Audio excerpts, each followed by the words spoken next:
రాష్ట్రంలో fee reimbursement ఎత్తివేసే కుట్ర జరుగుతోందని బీసీ సంక్షేమ సంఘం జాతీయ అధ్యక్షుడు ఆర్ కృష్ణయ్య ఆరోపించారు. హైదరాబాద్ బషీర్బాగ్ ప్రెస్ క్లబ్ లో ఏర్పాటు చేసిన సమావేశంలో విద్యార్థులతో పాటు ఆర్ కృష్ణయ్య పాల్గొన్నారు. కాంట్రాక్టర్లకు వేల కోట్లు విడుదల చేస్తున్న ప్రభుత్వానికి విద్యార్థుల భవిష్యత్ కనిపించడం లేదా అని ప్రశ్నించారు. ఇప్పటికైనా రాష్ట్ర ప్రభుత్వం వైఖరి మార్చుకుని పెండింగ్ బకాయిలు చెల్లించాలని కోరారు. లేని పక్షంలో ప్రజా వ్యతిరేకతను మూటగట్టుకుంటారని ఆర్ కృష్ణయ్య హెచ్చరించారు.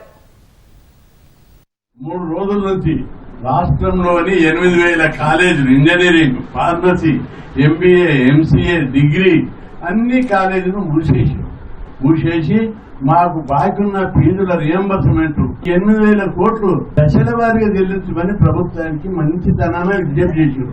అయినా ఈ ప్రభుత్వం క్షణం లేకుండా ఈ ఫీజుల రియంబర్స్మెంట్ పథకాన్ని ఎత్తివేసే కుట్ర ప్రభుత్వం చేస్తుంది. నేను సవాల్ చేస్తున్నా, ఈ పథకాన్ని ఎత్తివేసే దమ్ము మీకు లేదని చెప్పి అనేక పోరాటాలు చేసినాం. ఈ పథకం పెట్టాలని రాజశేఖర రెడ్డి ముఖ్యమంత్రి ఉన్నప్పుడు మంత్రివర్గంలో ఉన్న కాంగ్రెస్ పార్టీ ఉన్న ఎస్సీ, ఎస్టీ, బీసీ నాయకులందరూ నేను విజ్ఞప్తి చేస్తున్నా, మీరు దీన్ని గట్టిగా వ్యతిరేకించాలి.